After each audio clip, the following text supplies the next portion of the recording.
Hi friends, good evening. எல்லோரும் எப்படி இருக்கீங்க? என்ன பண்ணிகிட்ருக்கீங்க? இங்கே வந்து இடம் சுத்தம் பண்ணிக்கிட்டு இருந்தோம். ஈவினிங் 6:30 தெரிஞ்ச அம்மா ஒருத்தவங்க வந்திருந்தாங்க. அவங்க செடியெல்லாம் செத்துருச்சு, அதனால் பிடுங்கிட்டு அந்த இடத்தெல்லாம் சுத்தம் பண்ணிக்கிட்டு இருந்தாங்க. அப்புறம் நான் வந்து இட்லிக்கு போட்டிருந்தேன், மாவு அரைச்சிட்டு இருந்தேன். இந்த பிக் பாஸ் ஏன் ஓடுது எதுக்கு ஓடுதுன்னே தெரியாமல் பொழுதுக்கும் ஓடிட்டு கிடக்கும். அப்புறம் வந்து 2 ஜீவன் சுற்றிக்கிட்டு இருந்ததே ஆளக்கானு போய் பார்த்தா ரூமில் வந்து அவங்களுக்கு ஆன்லைன் கிளாஸ் நடந்துகிட்டு இருந்தது செல்லக்குட்டிக்கு. இன்னொரு குழந்தை வந்து கேம் விளையாடிட்டு இருந்தாங்க டேபில். நம்ம விடுவோமா, சும்மா கொலவெறி ஆயிடுச்சு. அதனால் கூப்பிட்டு வேலை கொடுத்துட்டேன்.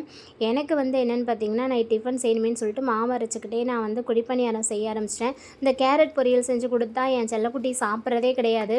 அதனால் குழிப்பணியாரத்தோடு சேர்த்து கொடுத்துடலான்னு சொல்லிட்டு கொஞ்சம் கேரட் துருவலும் போட்டிருந்தேன். டேஸ்ட் கொஞ்சம் நல்லா தான் இருந்துச்சு.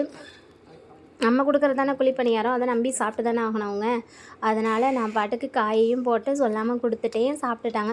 அதுக்கப்புறம் என் ஆளை கூப்பிட்டு தேங்காய் சட்னி அரைக்க சொன்னேன். அவங்க வந்து தேங்காய் சட்னி அரைச்சி திருநெல்வேலி ஸ்டைலில் வெங்காயம்லாம் போட்டு தாளித்து கொடுத்துட்ருந்தாங்க. அப்புறம் வந்து நான் கிரைண்டர் அரைச்ச மாவு வந்து கிரைண்டர்லாம் க்ளீன் பண்ணி கொடுத்துட்ருந்தாங்க.